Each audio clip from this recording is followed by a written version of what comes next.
The scorching Arizona sun beat down mercilessly as Eleanor Mitchell watched the dust cloud fade into the distance, along with her last connection to civilization. The wagon driver had simply collected his payment, dropped her trunk at her feet, and departed without a backward glance. 2 miles that way, he'd muttered, pointing vaguely toward the horizon before cracking his whip. Before we jump back in, tell us where you're tuning in from, and if this story touches you, make sure you're subscribed, because tomorrow I've saved something extra special for you. Now she stood alone, her wedding dress damp with perspiration, as the wheel of her small handcart splintered beneath the weight of her few possessions. She was still 20 miles from Copper Creek, and from the stranger who had purchased her hand in marriage through a newspaper advertisement. The vast emptiness of the painted desert stretched endlessly around her, beautiful and deadly in equal measure. As she sank to her knees in the rust-colored sand, the letter from Jeremiah Collins, her husband-to-be, fluttered in her trembling fingers. A life of comfort awaits, he had promised. Ellie closed her eyes as the realization washed over her. She might never live to meet the man whose desperation had matched her own. The year was 1878, and the Arizona Territory remained as untamed as the day the first settlers had arrived. The painted desert stretched before Eleanor Mitchell like an artist's canvas of crimson, amber, and gold, beautiful to behold, yet merciless to those unprepared for its dangers. Ellie had watched the silhouette of the wagon disappear over the ridge nearly 2 hours ago, leaving her with nothing but a broken handcart, a single canteen of water, and a trunk containing everything she owned in this world. 20 miles to Copper Creek, Samuel Reed had informed her gruffly before collecting his payment. Can't risk my horses on that stretch after what happened to the Jackson party last month. Navajo territory now. He hadn't elaborated, and Ellie hadn't pressed him. The additional fee he'd demanded had already depleted most of her remaining funds. Now, as the wheel of her cart lay splintered beyond repair, she wondered if those saved dollars would have made any difference at all. Ellie wiped the perspiration from her brow, her chestnut hair falling loose from its once tidy arrangement. Back in Boston, she had been considered pretty in a modest way. Delicate features, eyes the color of summer sage, with a quiet dignity that belied her 22 years. But Boston was a lifetime away now. After her father's death had left the family drowning in gambling debts, her choices had narrowed to 2 impossible paths: the factory or marriage. When she'd spotted Jeremiah Collins' advertisement seeking a bride of gentle breeding and practical mind, the decision had seemed almost providential. A sturdy home awaits, his letter had promised. Good land, clean water, and the prospect of a respectable life. Ellie reached into her pocket and withdrew the creased paper, reading the words she'd memorized weeks ago. What kind of man would send for a wife he'd never met? The same kind, she supposed, as a woman who would travel 2,000 miles to marry a stranger. The sun climbed higher, and with it came heat that pressed against her skin like a physical weight. Her traveling dress, serviceable navy cotton that had seemed sensible in Massachusetts, clung uncomfortably to her back. Ellie surveyed the contents of her trunk. 3 dresses, undergarments, a hairbrush, her mother's Bible, a small sewing kit, and the wedding dress she'd sewn during the long journey west. Simple and unadorned, it nevertheless represented the future she had pinned her hopes upon. First things first, she murmured, her voice sounding small against the vastness surrounding her. Shelter and water. These would determine whether she survived long enough to worry about anything else. She scanned the landscape, searching for the telltale green that might indicate a water source. In the distance, perhaps a mile away, a cluster of cottonwoods suggested possibility. Ellie removed her boots, tipping out the fine sand that had accumulated inside them. Her stockings were already worn through at the heels from the journey. With methodical movements, she repacked her trunk, selecting only what was essential. The canteen, a shawl for the inevitable chill of desert night, the sewing kit that contained a small knife and her father's compass. Everything else would have to wait. The trunk itself was too heavy to carry. With a pang of regret, Ellie realized she would need to leave it behind, at least temporarily. She arranged rocks around it, marking its location should she be fortunate. Enough to return. Then, using strips torn from her petticoat, she fashioned a small bundle containing her necessities. The first steps away from her trunk felt like abandonment. Each footfall sank slightly into the sand, requiring more effort than the last, as Ellie made her way toward the distant trees. The mountains on the horizon appeared deceptively close, their purple silhouettes shimmering in the heat. She had been warned about desert mirages, but hadn't fully understood how the landscape itself could become an illusion. By midday, the sun was directly overhead, offering no shadow for relief. Ellie's breathing had become shallow, her lips parched despite her careful rationing of water. The cottonwoods remained stubbornly distant. Had they moved? Was she walking? In circles. The compass indicated she maintained a straight path, but doubt crept in with every labored step. A sudden movement caught her eye, a small lizard darting between scrubby patches of vegetation. Its efficiency of movement seemed a mockery of her own clumsy progress. Yet it also offered proof that life existed here, that survival was possible. Ellie watched as it disappeared beneath a flat rock, adapting to its environment in ways she had yet to learn. She had walked perhaps 2 miles when the first wave of dizziness struck. The horizon tilted alarmingly, and Ellie sank to her knees, pressing her palms against the warm earth to steady herself. Just a moment's rest, she promised herself, knowing even as the words formed that it was dangerous to stop. The small patch of shade offered by a scrubby mesquite beckoned her, and Ellie crawled toward it, collapsing in its meager shelter. The sound reached her before she saw its source. The rhythmic clink of metal against metal, the soft creak of leather. Ellie forced her eyes open, squinting against the glare. At first, she thought it another mirage, a trick of heat and desperate hope. A figure on horseback approached, the silhouette wavering in the rising heat. Ellie struggled to sit, upright, her heart pounding. In Boston, a lone rider would have presented little cause for alarm. But here, miles from civilization, it represented equal parts hope and danger. She had heard stories, everyone had, of the tensions between settlers and the native tribes, of attacks and reprisals that bloodied the newspapers back east. Yet without help, her chances diminished with every passing hour.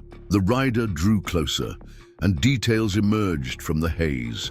A man astride a paint horse, its coat dappled white and chestnut. His straight black hair hung past his shoulders, partially covered by a band of woven cloth.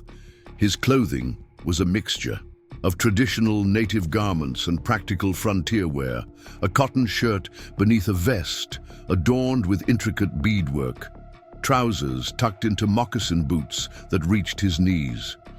He slowed his approach, clearly having spotted her beneath the mesquite. Ellie's throat constricted with fear, but she forced herself to remain still. Running was futile. She could barely stand, let alone outpace a mounted rider. Instead, she raised a hand in what she hoped was a universal gesture of peaceful greeting. The rider stopped several yards away, assessing her with dark eyes that revealed nothing of his thoughts. He was younger than she had first assumed, perhaps 30, with features that spoke of both strength and intelligence. A scar ran along, his jawline disappearing beneath the collar of his shirt. "Water?" Ellie managed, her voice a dry whisper as she gestured toward her nearly empty canteen. For a long moment, he remained motionless, and Ellie feared he would simply ride on, leaving her to her fate. Then, with deliberate movements, he dismounted. The horse stood obediently as he retrieved a water skin from his saddle. He approached cautiously, as if she were a wounded animal that might bolt at any moment. Stopping at a respectful distance, he extended the water skin. Drink slowly, he advised, his English accented but clear. Ellie accepted it with trembling hands, fighting the urge to gulp the precious liquid. Preparing and narrating this story took us a lot of time, so if you are enjoying it, subscribe to our channel. It means a lot to us. Now back to the story. The water was cool and slightly metallic, and she had never tasted anything so perfect. After taking several measured sips, she lowered the skin. "Thank you," she said simply. The man nodded once. "What brings a white woman alone to this place?" he asked, his gaze moving to the horizon, where her trunk stood as a solitary marker of her journey. Ellie hesitated, uncertain how much to reveal. "I was traveling to Copper Creek," she finally said. "The wagon driver would not take me further than the ridge. My cart broke." She gestured vaguely in the direction she had come. "Copper Creek is many miles," he replied, his expression unreadable. "Too far to walk without supplies." "I'm aware of that now," Ellie said, unable to keep a note of bitterness from her voice. A ghost of a smile touched his lips. There and gone so quickly, she might have imagined it. "I am Key Bigay," he said, touching his chest. "Eleanor Mitchell," she replied, "though most call me Ellie." Key studied her for a moment longer, then glanced at the sky. "Night comes. The desert is not kind in darkness." Ellie understood the implied question. "I have nowhere to go," she admitted, "and no one expecting me until tomorrow." Or possibly never, given Jeremiah Collins knew only approximately when she would arrive. Key seemed to weigh his options, his expression thoughtful. Finally he said, "My people's settlement is half a day's ride. You would find shelter there until a decision can be made." Ellie hesitated. To place herself completely at the mercy of strangers, of a culture she knew only through sensationalized newspaper accounts, required a leap of faith she wasn't certain she possessed. Yet the alternative was likely death from exposure or thirst. "My belongings," she began, thinking of her trunk with its modest treasures. "We will retrieve them," Key assured her. "Can you stand?" Ellie nodded, though she wasn't entirely confident. She braced herself against the mesquite and pushed upward. Her legs trembled beneath her weight, and the world swam alarmingly before her eyes. Before she could fall, Key's hand gripped her elbow, steadying her. His touch was firm but careful, withdrawn the moment she found her balance. "First, water, and rest," he decided. "Then we ride." From a pouch at his belt he produced strips of dried meat and what appeared to be flatbread. "Eat slowly," he instructed, offering them to her. The meat was tough and heavily spiced, unlike anything Ellie had tasted before. The bread was dense and slightly sweet. She consumed both in small bites, feeling strength gradually return to her limbs.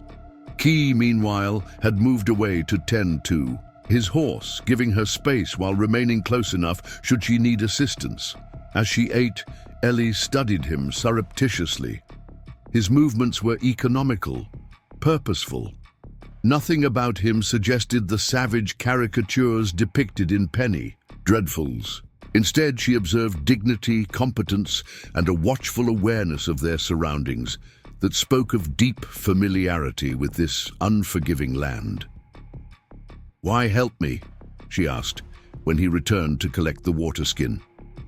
Key considered her question, his expression thoughtful. "The desert does not care what color your skin is," he replied finally. "It will kill anyone who does not respect its power." He glanced at her, and this time his smile remained long enough for her to be certain of. "You'll do it besides. My grandmother would never forgive me if I left a woman to die when I could help." It was such an unexpected response, so human and relatable, that Ellie felt something ease in her chest. "Your grandmother sounds like a wise woman." "She is," Key agreed, "and she will have many questions about you." He gestured toward his horse. "Can you ride?" Ellie had ridden precisely 3 times in her life, gentle ponies at a country fair. "Not well," she admitted. Key nodded, unsurprised. "You will sit behind me. Hold tightly if you need to." They returned first to her trunk, which Key examined with interest. Too heavy to carry now, he decided. "I will mark this place and return with others."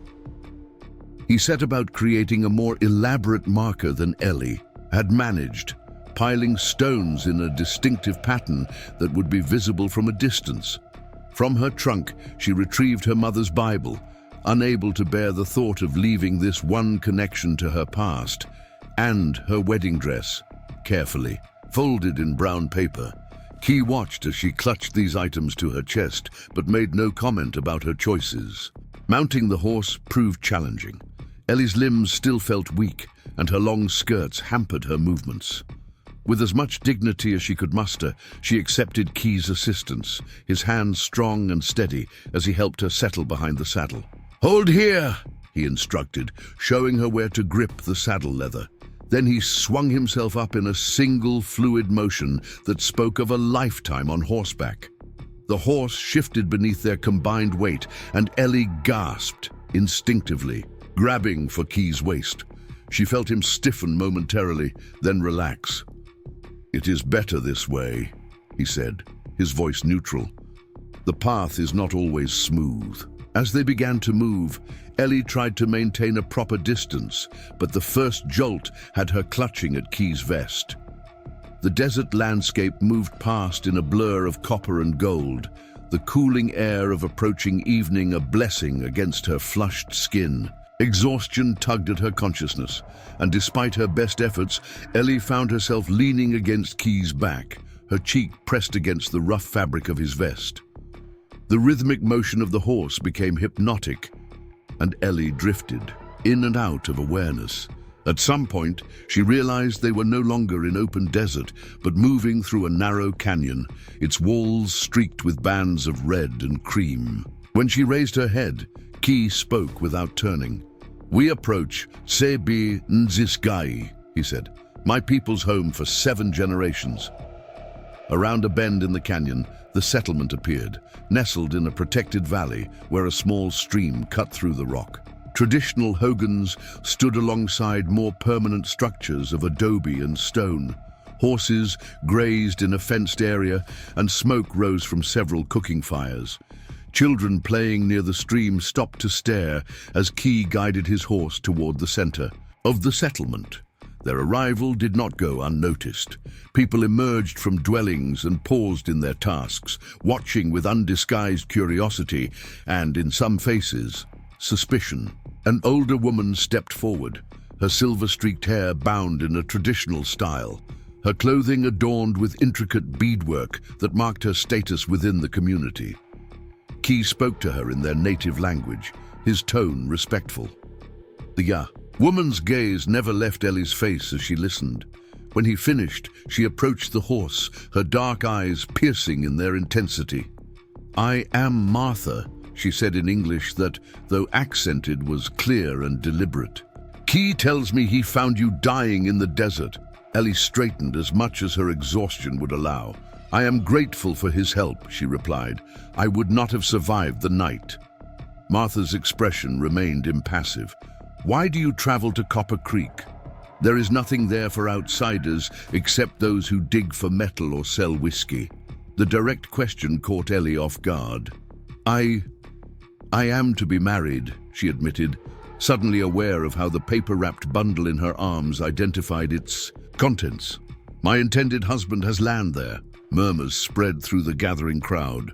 Martha's eyebrow raised slightly.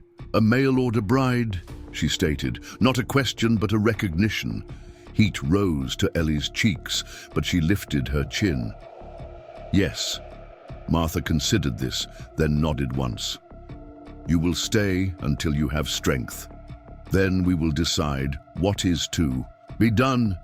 It wasn't a warm welcome, but neither was it a rejection. Ellie inclined her head in acknowledgement. "Thank you." Key dismounted, then reached up to help her down.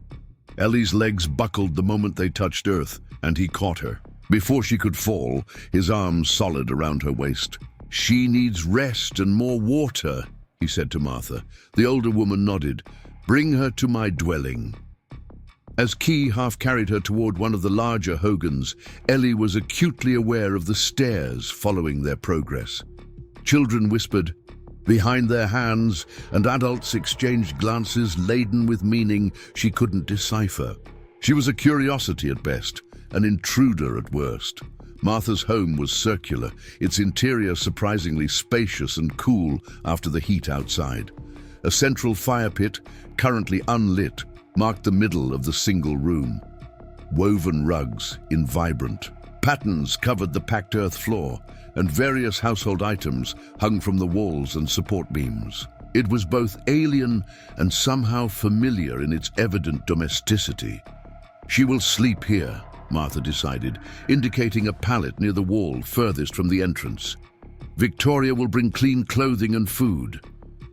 Ellie sank onto the pallet gratefully, still clutching her Bible and wedding dress. She looked up to find Key watching her, his expression unreadable. "Thank you," she said again, the words inadequate for having saved her life. He acknowledged her gratitude with a slight nod.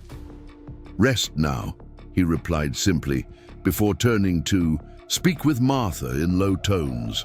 Left alone as they stepped outside, Ellie finally allowed exhaustion to claim her. As consciousness slipped away, she wondered what kind of welcome awaited her in Copper Creek, if she ever reached it, and whether Jeremiah Collins would show her the same humanity as this stranger, from a world utterly different from her own. The last thought that drifted through her mind before sleep claimed her was that she had traveled 2,000 miles to marry a man whose face she couldn't picture, yet she could recall with perfect clarity the scar along Key Begay's jawline, and the momentary warmth in his dark eyes when he had spoken of his grandmother. Ellie woke to unfamiliar sounds, gentle movements, the soft crackle of a small fire, the distant call of voices speaking in a language she didn't understand. For a moment, disorientation clouded her mind before the events of the previous day rushed back. Her eyes fluttered open to find Martha kneeling beside the fire pit, coaxing flames from glowing embers. The older woman's hands moved with practiced efficiency, her silver-streaked hair now loosely braided for sleep. "The sun has not yet risen," Martha said without turning, "but your body has had enough rest." Ellie pushed herself to a sitting position, wincing as her muscles protested. Every inch of her felt bruised, her skin tight from sunburn despite the limited exposure. "How long have I slept?" "Through the night and the day before," Martha replied, adding small twigs to the growing flames. "Your body was close to surrendering. A full day, lost to unconsciousness." Ellie pressed her fingers to her temples, where a dull ache pulsed in rhythm with her heartbeat. Jeremiah Collins would be wondering why his bride hadn't arrived. Would he send someone looking for her, or would he simply assume she had changed her mind, as no doubt many mail-order brides did when confronted with the harsh realities of frontier life? Martha approached with a clay cup containing a steaming liquid. "Drink," she instructed, her tone making it clear this was not a suggestion. The brew was bitter with herbal undertones that Ellie couldn't identify. She sipped cautiously, fighting the urge to grimace. "What is it?" "Medicine," Martha answered simply, "for the heat sickness." Ellie nodded her thanks and continued drinking, forcing herself to take steady sips despite the unpleasant taste. As she did, she became aware of her changed circumstances. Someone had removed her dusty traveling dress while she slept. She now wore a simple cotton shift, worn but clean. Her own clothing lay neatly folded beside her mother's Bible and the paper-wrapped wedding dress.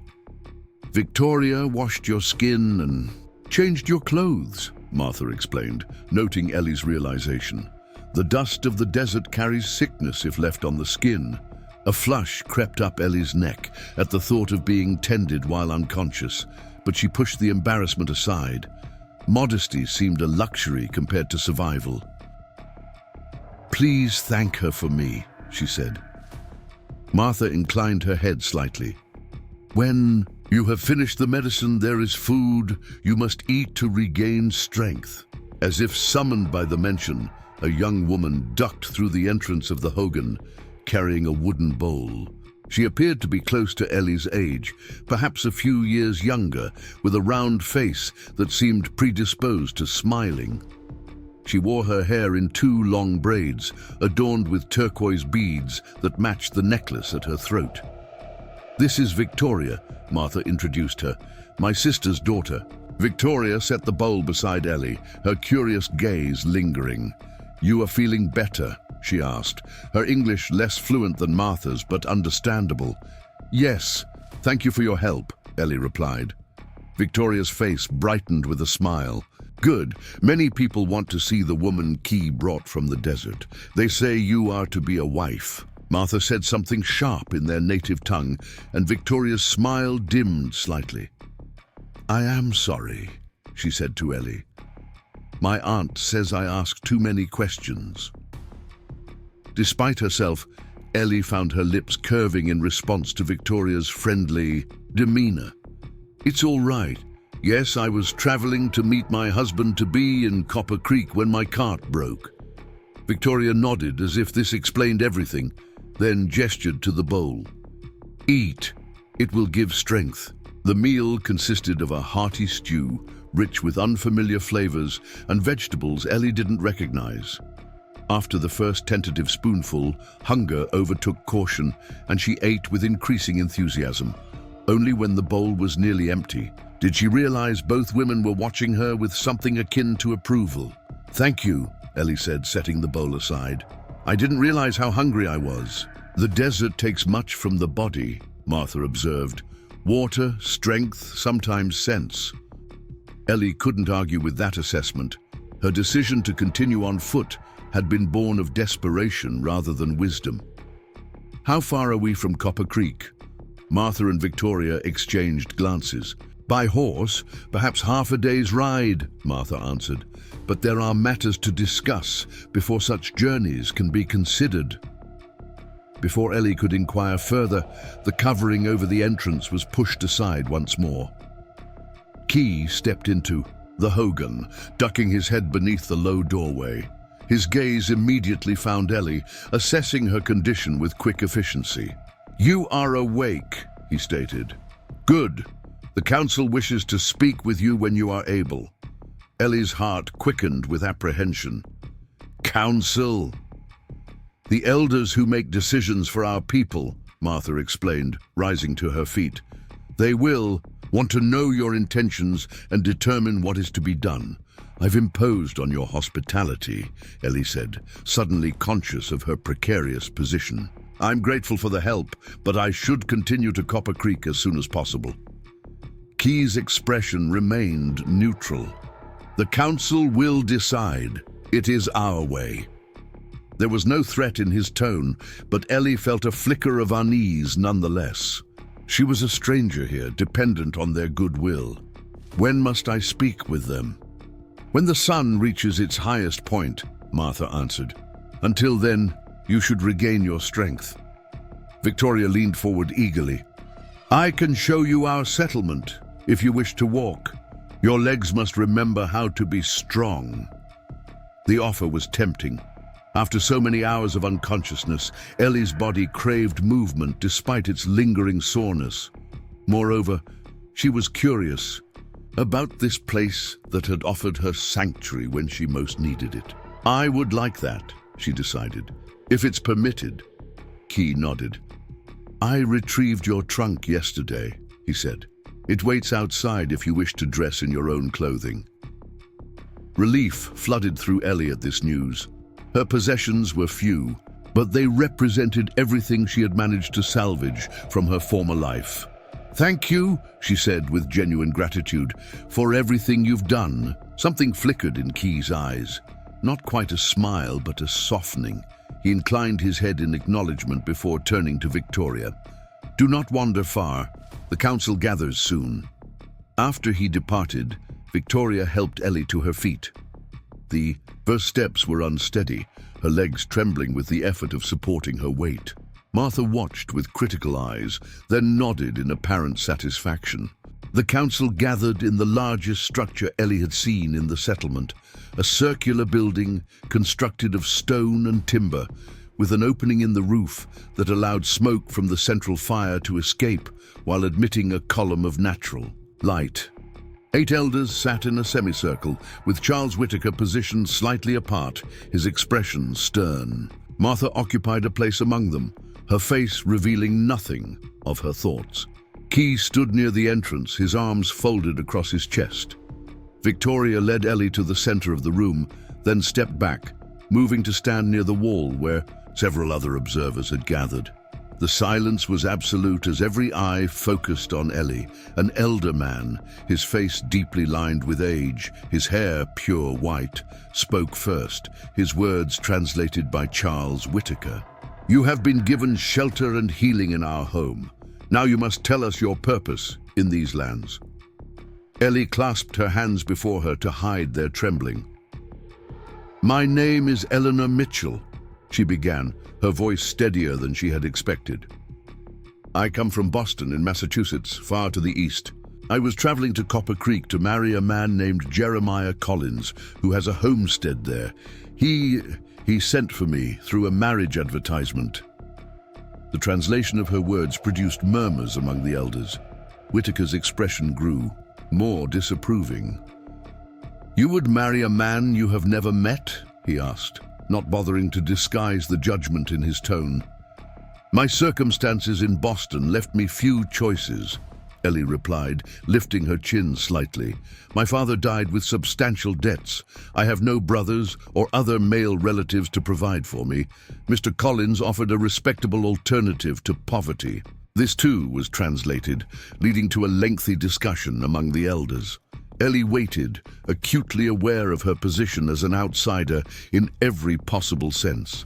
Finally, Martha spoke directly to her in English. "This man who would make you his a wife, what do you know of him?" "Very little," Ellie admitted. "His letters described a small ranch with cattle and horses. He mentioned he has lived in the territory for 5 years and has built a proper house with glass windows. He is 43 years old and was previously married, but his wife died during childbirth 3 years ago, along with the infant. And despite knowing so little, you traveled across the country to bind your life to his," Martha observed, her tone neutral rather than accusatory. "Yes," Ellie said simply. There seemed little point in elaborating on the desperate calculations that had led to her decision. The oldest elder spoke again, at length. Charles Whittaker's translation was clipped. "He asks if you still wish to continue to Copper Creek, now that you have survived the desert." The question gave Ellie pause. Did she? What alternatives existed? "Mr. Collins is expecting me," she said finally. "He paid for my passage. I gave my word." This answer produced another round of discussion, more animated than before. Ellie could not follow it, but she noted the different reactions. Some elders gesturing emphatically, others sitting in thoughtful silence. Throughout it all, Key remained motionless by the entrance, his expression unreadable. Eventually, Charles Whittaker addressed her again. "There is disagreement among the council. Some believe you should be escorted to the edge of our territory and left to continue your journey. Others think you should remain until your strength is fully restored." "I'm grateful for the help I've received," Ellie said carefully. "But I've imposed on your generosity long enough. If someone could guide me to Copper Creek, I would be most thankful." The white-haired elder spoke again, his gaze penetrating despite his advanced age. When he finished, Charles Whittaker looked distinctly displeased. "He says you will stay 3 more days," Whittaker translated reluctantly, "to ensure the heat sickness does not return. Then Key will guide you to your destination." Relief washed over Ellie, tempered by concern at Whittaker's obvious disapproval. "Please convey my thanks to the council," she said, inclining her head respectfully. I won't forget the kindness shown to me here." As the meeting concluded, Ellie found herself walking beside Key as they exited the council chamber. "You don't have to escort me all the way to Copper Creek," she said quietly. "The edge of your territory would be sufficient." Key glanced at her, his dark eyes inscrutable. "I told the council I would see you safely to your destination. That is what I will do." His tone brooked no argument, and Ellie found herself simultaneously grateful for his steadfastness and uneasy about the potential complications of arriving in a frontier town accompanied by a Native American man. Relations between settlers and indigenous people remained tense throughout the territories, with misunderstandings and prejudices fueling conflicts on both sides. "Thank you," she said simply, deciding that practical concerns could wait. For now, she was safe, and that was more than she could have hoped for when she had collapsed beneath the mesquite tree. The 3 days, decreed by the council, passed more quickly than Ellie had anticipated. Under Victoria's enthusiastic guidance, she was introduced to aspects of daily life in the settlement, grinding corn between stones to make flour, weaving simple baskets from reeds gathered by the stream, helping to prepare meals over the open fire. Her efforts were clumsy at first, drawing amused glances from the women who had performed these tasks since childhood, but no one mocked her genuine attempts to learn. Martha proved to be a repository of practical knowledge, particularly regarding the medicinal properties of desert plants. She showed Ellie how to identify various herbs and explained their uses, which could reduce fever, which would calm an upset stomach, which would help clean wounds to prevent infection. When Ellie expressed sincere interest, Martha allowed her to assist in preparing remedies for minor ailments among the settlement's residents. "Your hands have a gentle touch," Martha observed as she watched Ellie carefully measure dried herbs into a small pouch. "This is good for healing work." The compliment, coming from the reserved older woman, warmed Ellie unexpectedly. "My mother taught me to sew when I was very young," she explained. "She always said careful hands make clean stitches." Martha nodded approvingly. Many skills can be applied to new purposes. The wise person learns what they can, wherever they find themselves. The wisdom of this philosophy became increasingly apparent as Ellie observed life in the settlement. Everyone contributed, according to their abilities, performing tasks that supported the community as a whole. Children were taught practical skills from an early age. Their education focused on what would ensure survival and prosperity in their specific environment. It was so different from Boston, where her education had centered on being decorative and conversational, with practical matters largely confined to household management appropriate for someone who would have servants. Here, such knowledge would be worse than useless. It would be dangerous. Throughout these days, Ellie saw Key only in passing. He seemed to be deliberately maintaining his distance, though when their paths did cross, he inquired politely about her recovery. His reserve remained firmly in place, a contrast to Victoria's growing friendliness or even Martha's measured warmth. On the evening before they were to depart for Copper Creek, Ellie sat with Martha and Victoria beside the communal fire.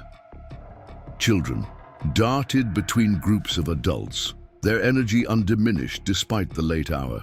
The atmosphere was relaxed, with conversations flowing in both the Navajo language and occasional English.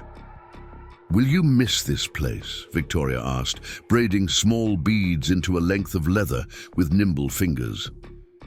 Ellie considered the question honestly. "Yes," she admitted.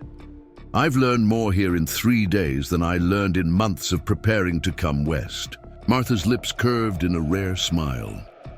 "Knowledge is never wasted, even if paths diverge." "I wish," Ellie began, then hesitated. "I wish circumstances were different." Victoria looked up from her beadwork. "What circumstances would you change?" It was a deceptively simple question with a complicated answer. Ellie wasn't entirely sure herself what she meant. Before she could formulate a response, movement near the edge of the gathering caught her attention. Key approached, leading an older man Ellie recognized as one of the council members. "This is Joseph," Key introduced him. "He wishes to speak with you before our journey tomorrow." The elder settled himself beside the fire with the deliberate movements of someone whose joints no longer moved as freely as they once had. He studied Ellie for a long moment before speaking in halting English. "You go to marry stranger," he stated. "Man you never see." Ellie nodded. "Yes. As I explained to the council, it was arranged through letters." Joseph's weathered face remained expressionless. "White people have strange customs. In our way, families know each other before such promises are made." "It's not common practice where I come from either," Ellie admitted. "But sometimes circumstances require unusual solutions." The elder considered this, then asked, "What if this man is not as his letters say? What will you do?" The question struck at the heart of fears Ellie had been trying to suppress since leaving Boston. What if indeed Jeremiah Collins could be anyone, kind or cruel, honest or deceitful? His letters had seemed straightforward enough, but paper could hide many truths. "I don't know," she answered truthfully. "I have very little money left, no family to return to. I would have to find some way to survive." Joseph nodded, as if this confirmed something he had suspected. "Many seasons ago, I fought against white soldiers who came to take our land. I thought all white people were enemies." He tapped his chest. "Much anger here, but time teaches that people are not all one thing, some good, some bad, in all tribes." "That has been my experience these past days," Ellie agreed quietly. "Tomorrow, Key takes you to this copper creek," Joseph continued. "Before you go, remember that paths that separate may cross again." He reached into a pouch at his waist and withdrew something which he passed to Ellie. A small stone pendant on a leather cord, polished to a soft sheen and etched with a simple design. "For protection on your journey." Touched by the unexpected gift, Ellie accepted it carefully. "Thank you. I'll treasure it." Joseph rose with the same careful movements, nodded once to Key, and departed without further words. Ellie turned the pendant over in her palm, admiring the craftsmanship of the simple object. "It is a powerful gesture," Martha observed. "Joseph lost his oldest son in a conflict with settlers near Copper Creek. He does not give gifts to outsiders lightly." The weight of the pendant seemed to increase with this knowledge. Ellie slipped the cord over her head, letting the stone rest against her collarbone. "I'm honored," she said, meaning it deeply. The remainder of the evening passed quietly. As the fire died down to embers, families drifted toward their respective homes. Ellie found herself reluctant to retire to Martha's hogan, knowing that tomorrow would bring the end of this unexpected interlude and the beginning of whatever awaited her in Copper Creek. Victoria embraced her warmly before departing. "May your new husband be kind," she whispered, "and may your life be filled with joy." Martha was more reserved, but clasped Ellie's hand briefly. "Remember what you have learned," she advised. "The desert forgives no mistakes, but it rewards those who respect its ways." That night, sleep proved elusive. Ellie lay on her pallet, listening to Martha's steady breathing and the unfamiliar night sounds filtering through the walls of the hogan. Her mind raced with questions about what awaited her in Copper Creek. Would Jeremiah Collins be as described in his letters? Would he be angry that she was days late, or relieved that she had arrived at all? How would he react to her being escorted by Key? More troubling were the questions she didn't want to acknowledge, the ones that whispered that perhaps her place was not in Copper Creek at all. Such thoughts were dangerous, leading nowhere productive. She had made her choice in Boston, and honor demanded she see it through. Dawn arrived with a palette of colors that transformed the desert from forbidding to magnificent. Ellie emerged from the Hogan to find Key already saddling 2 horses near Martha's dwelling. He acknowledged her with a nod as she approached. 2 horses? She questioned. The journey is too long for 1 horse to carry 2 riders comfortably, he explained, adjusting a strap with practiced movements. Victoria's father has agreed to loan his mare. She is gentle enough for an inexperienced rider. Ellie eyed the chestnut mare dubiously. Her limited experience with horseback riding had not prepared her for a journey of several hours. "I'll manage," she said with more confidence than she felt. Key paused in his preparations, studying her face. "The horse will sense fear," he said, matter-of-factly. "Show respect, not fear, and she will carry you safely." It was sound advice for more than just horseback riding, Ellie reflected. She approached the mare slowly, allowing the animal to become accustomed to her presence before gently stroking its neck. The horse's coat was warm beneath her palm, its muscles twitching slightly at her touch. Martha emerged from the Hogan carrying a small pouch, which she handed to Ellie. "Dried meat and cornbread for the journey," she explained, "and herbs for headache and stomach upset should the trail prove difficult." "You've been so kind," Ellie said, impulsively embracing the older woman. "I don't know how to thank you properly." Martha stiffened momentarily in surprise, then returned the embrace briefly before stepping back. "Live well," she said simply. "That is thanks enough." By the time the sun had fully cleared the eastern horizon, they were ready to depart. A small gathering had assembled to see them off. Victoria with her ever-present smile, Joseph standing dignified despite his age, several other community members who had interacted with Ellie during her stay. Notably absent was Charles Whitaker, whose disapproval had never wavered. With Key's assistance, Ellie mounted the chestnut mare, arranging her skirts as modestly as possible while straddling the horse. Her trunk was secured behind Key's saddle on his paint horse, while a smaller bundle containing her wedding dress and Bible was tied to her own mount. "Remember to move with the horse, not against it," Key advised as they prepared to ride out. "The trail is well marked but crosses difficult terrain in places. Stay close." Ellie nodded, concentrating on maintaining her balance as the mare shifted beneath her. She raised a hand in farewell to the assembled group, her throat unexpectedly tight with emotion. "Thank you all," she called. "I won't forget your kindness." As they rode away from the settlement, following a narrow trail that wound through the canyon, Ellie found herself looking back repeatedly until the dwellings disappeared from view. Something indefinable tugged at her heart. Not quite regret, but a sense of paths diverging that might never converge again.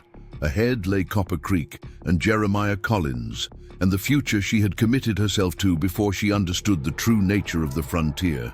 Behind lay a brief window into a different way of living, one she had glimpsed only superficially, but which had affected her more deeply than she had anticipated. The desert stretched before them, no longer a faceless enemy, but a landscape of surprising beauty and hidden life. Ellie straightened her shoulders and fixed her gaze forward. The die was cast. Whatever awaited her in Copper Creek, she would face it with the newfound strength these days had given her. Beside her, Key rode in characteristic silence, his expression betraying nothing of his thoughts. Yet Ellie sensed something had shifted between them, a mutual respect born of shared experiences and unspoken understandings. He had saved her life without hesitation when she was a stranger. Now he guided her toward a future that would likely separate them permanently. The sun climbed higher, its heat building despite the early hour. The rhythm of the horses' hooves marked the passage of time as they left the protected valley behind and ventured into more exposed terrain. Ellie concentrated on applying what little she knew about riding, grateful that the mare indeed seemed to have a gentle temperament. "How long until we reach Copper Creek?" she asked, when they paused briefly to water the horses at a small spring. Key surveyed the horizon, calculating distances only he could accurately judge. "If we maintain this pace by mid-afternoon," he answered. "The most difficult part of the trail lies ahead." The terrain grew increasingly rugged as they continued their journey, the smooth valley floor giving way to jagged rock formations and steep inclines. Ellie's thighs ached from gripping the mare's sides, and her hands had grown stiff from clutching the reins. Yet she refused to complain, determined not to appear weak after all Key had done to help her. "The settlers call this region the Devil's Backbone," Key said, breaking a lengthy silence as they navigated a particularly narrow trail. "My people call it the Sleeping Dragon's Spine."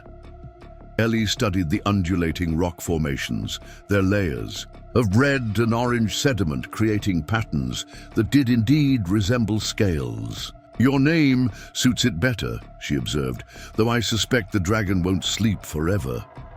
Something resembling amusement flickered in Key's eyes. "You begin to understand this land. It only appears still. In truth, it is always moving, always changing, just on a time scale different from our own." His observation struck Ellie as unexpectedly profound. How much of life was like that? Changes occurring beneath the surface, invisible until they suddenly transformed everything. Her own journey west had been a desperate gamble. Yet in just a few days, she felt altered in ways she couldn't fully articulate. They crested a ridge, and Key raised a hand, signaling her to stop. "We should rest the horses," he said, dismounting with fluid grace, "and ourselves. The sun is strong today." Gratefully, Ellie allowed him to help her down, her legs nearly buckling as they took her weight. She stumbled, and his hands steadied her, strong and sure at her elbows. For a brief moment, they stood closer than propriety would normally allow, and Ellie found herself noticing details she had previously overlooked. A small scar near his left eyebrow, the fan of lines at the corners of his eyes that suggested he smiled more often than she had witnessed, the scent of leather and sage that clung to his clothing. He stepped back first, turning to secure the horses in the shade of a large boulder. Ellie moved to a flat rock nearby, stretching her aching muscles as discreetly as possible. From this vantage point, the landscape spread before them in breathtaking panorama, mesas rising from the desert floor like ancient monuments, canyon walls striped with millennia of geological history, and in the far distance, the hazy outline of mountains. "It's beautiful," she said softly, more to herself than to Key. He joined her, offering the water skin. "Yes," he agreed, "beautiful and dangerous. Like many worthwhile things." Ellie accepted the water, drinking carefully. "You speak English very well," she observed. "Better than many in your community." A shadow passed across his face. "When I was 10 winters old, government men came to our settlement. They took several children, including me, to a school far away. They cut our hair, forbade us to speak our language, gave us new names." His voice remained even, but tension lined his shoulders. "I was there for 3 years before I escaped and found my way home." Horror filled Ellie at this casual revelation. "I'm sorry," she said inadequately. "I didn't know such things happened." "Many white people do not know," Key replied without accusation. "Or choose not to know. The government men said they were civilizing us, making us American." His lips curved in a humorless smile. "Instead, they taught me to understand my enemy's words, which has proven useful in protecting my people."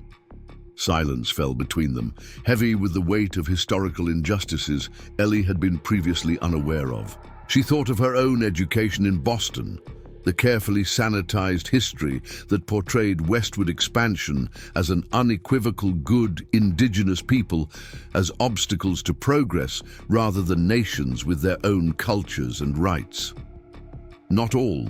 White people support such policies," she said finally, knowing even as she spoke that the words were insufficient. "No," Key agreed, "just as not all Navajo agree on how to respond to them."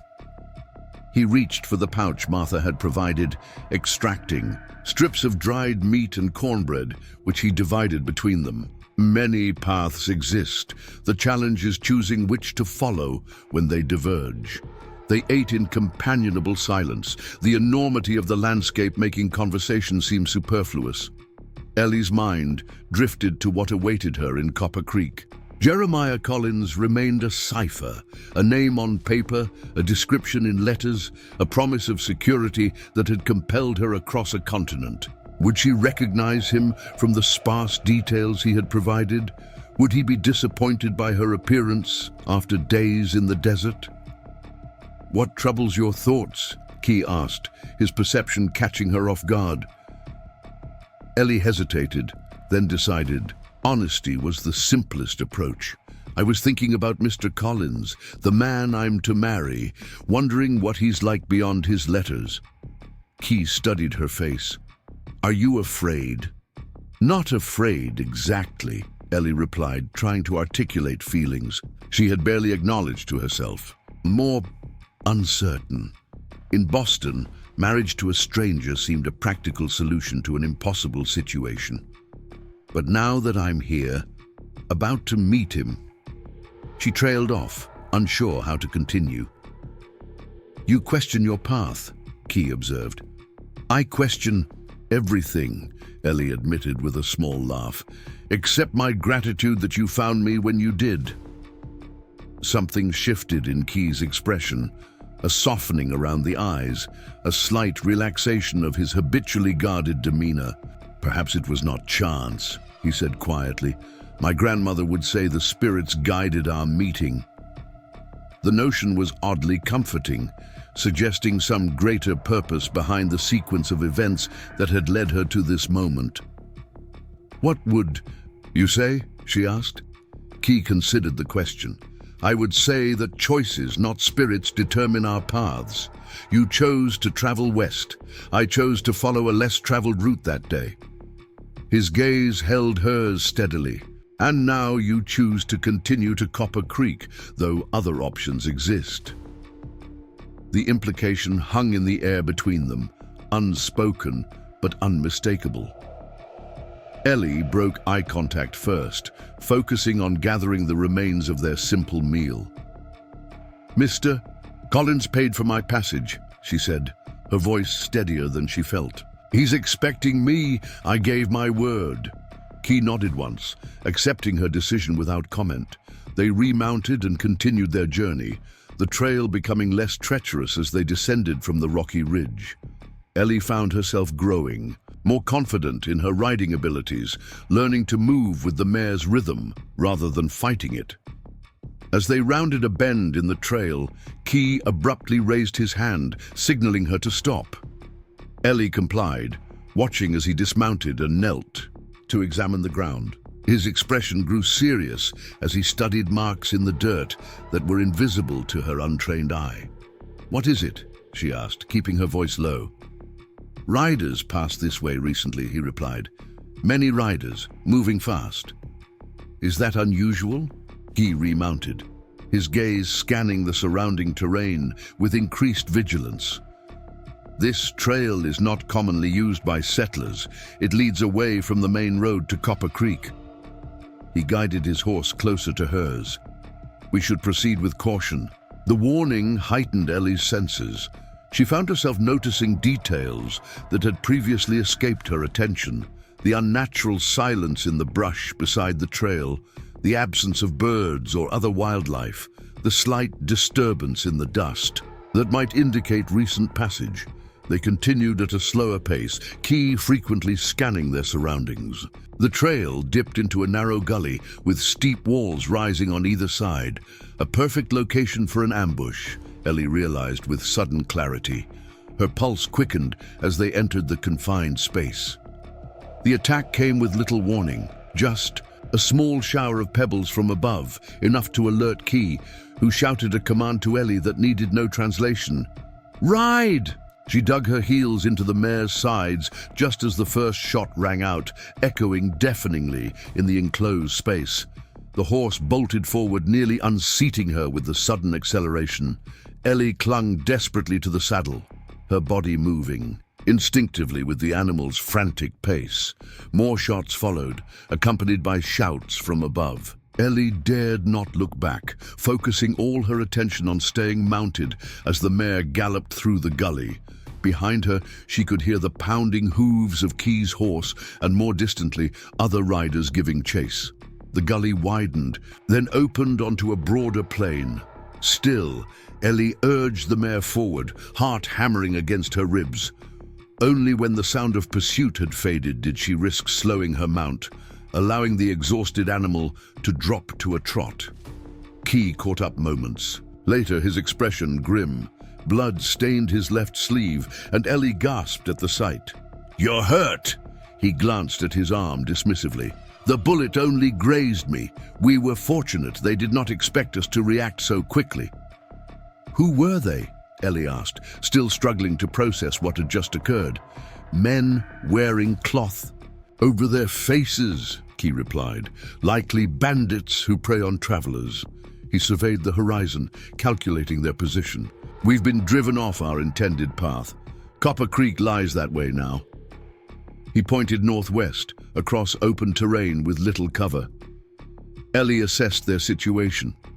The brief but intense ride had left both horses winded. Her own muscles trembled from the exertion of staying mounted during their headlong flight. And Key, despite his stoicism, had lost blood. "We need to treat your wound," she said firmly. He started to object, but Ellie had already dismounted, retrieving Martha's pouch of medicinal herbs. "Please," she added more gently, "at least let me clean it. Infection is a greater danger than those men right now." After a moment's hesitation, Key nodded, sliding from his horse with less grace than usual, a telling sign that the injury bothered him more than he admitted. They sought shelter in the shade of a large rock formation, where Ellie could examine the wound properly. The bullet had indeed only grazed his upper arm, but the gash was deep enough to require attention. With careful movements, Ellie cleaned the injury using water from the skin and herbs Martha had provided to prevent infection. Key watched her work, his expression betraying no discomfort despite what must have been considerable pain. "You have a healer's touch," he commented, as she finished binding the wound with strips torn from her petticoat, a garment that was rapidly being sacrificed to various emergencies. "Martha showed me a little," Ellie replied, securing the makeshift bandage. "Though I never expected to need the knowledge so soon." A hint of a smile touched Key's lips. Life on the frontier rarely unfolds as expected. He flexed his arm cautiously, testing her handiwork. "Good. It will not hinder our progress." They rested the horses for another half hour before continuing their journey. The landscape had changed subtly. More vegetation appeared, suggesting increased water beneath the surface.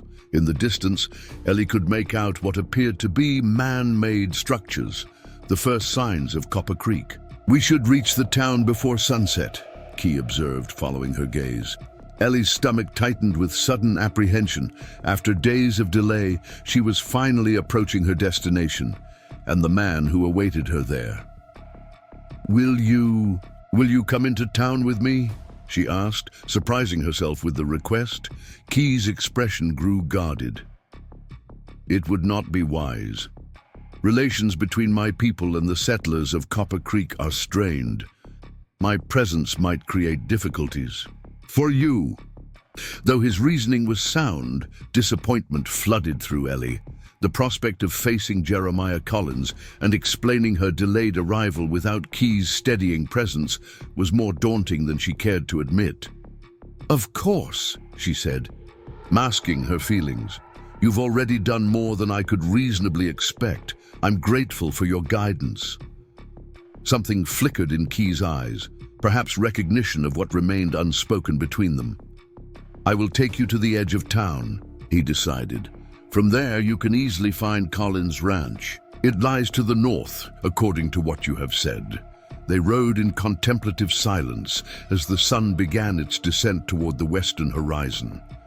The exertion of their escape had left both tired, and conversation seemed an unnecessary expenditure of energy.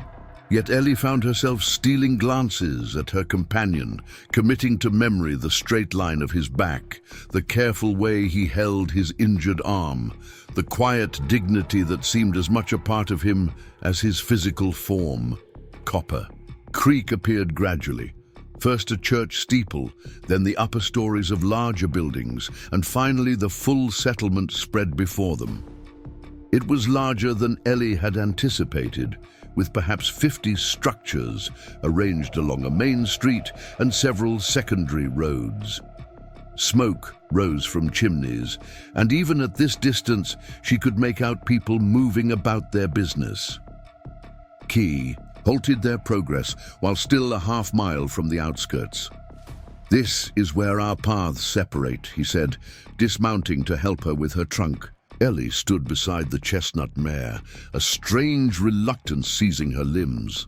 "I don't know how to thank you properly," she said, the words entirely inadequate to express her feelings. "No thanks are needed," Key replied, his voice displaying unusual warmth. "You faced the challenges of this journey with courage. That is thanks enough." He secured her trunk to the mare's saddle, then turned to face her directly. For the first time since they'd met, his customary reserve seemed to falter. "Eleanor Mitchell," he said, using her full name for the first time. "Remember that the path you choose now need not be the only path you ever walk." The statement hung between them, laden with meanings neither could openly acknowledge. Ellie's throat tightened with emotion. "I will remember," she promised, her voice barely above a whisper. Key reached into his vest, withdrawing a small object which he pressed into her palm. A carved wooden horse, small enough to conceal in a closed fist, but detailed enough to capture the essence of the animal. "To remind you of this journey," he said simply. Ellie closed her fingers around the carving, its surface smooth against her skin. "I'll treasure it," she said, meaning it deeply. For a moment they stood in silence, the air between them charged with unspoken possibilities. Then Key stepped back, his expression once more composed. "May your new life bring happiness," he said formally, mounting his horse with practiced ease despite his injury. Ellie watched as he rode away, his figure growing smaller against the vastness of the desert until finally he disappeared behind a distant rise. Only then did she turn toward Copper Creek, squaring her shoulders and gathering her determination. Whatever awaited her there, she would face it with the strength she had discovered within herself during this unexpected journey.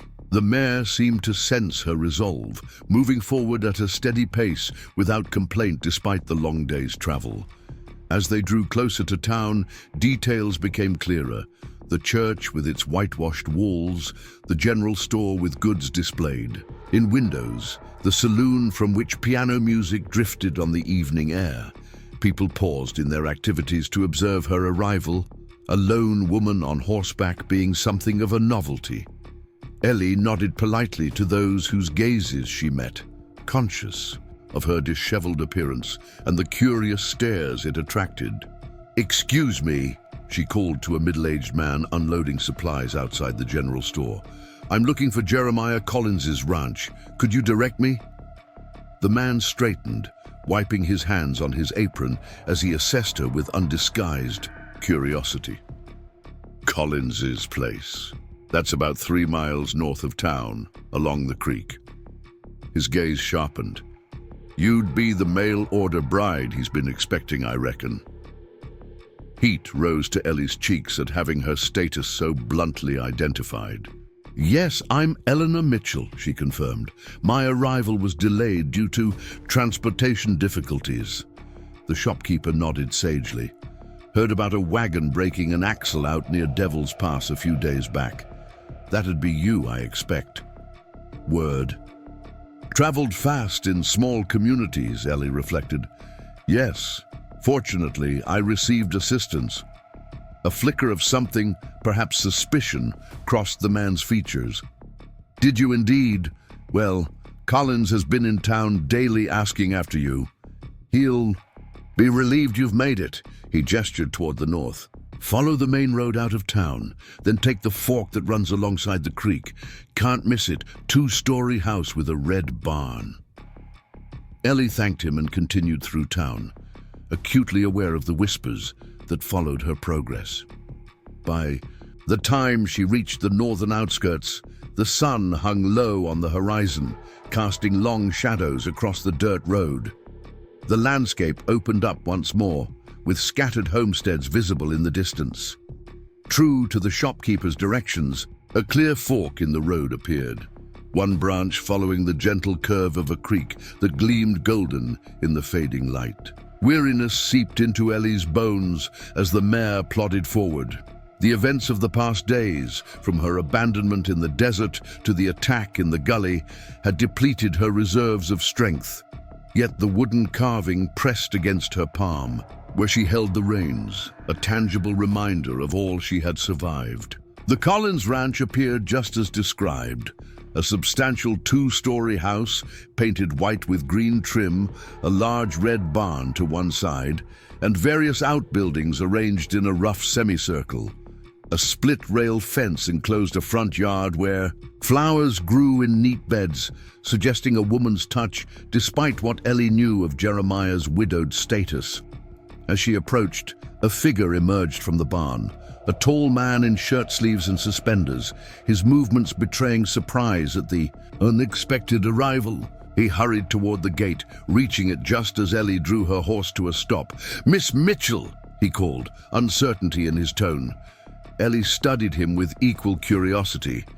Jeremiah Collins appeared to be in his mid-40s, his hair more grey than the brown described in his letters, his face weathered from years of outdoor work. He stood straight despite his height, suggesting a man accustomed to physical labor but not broken by it.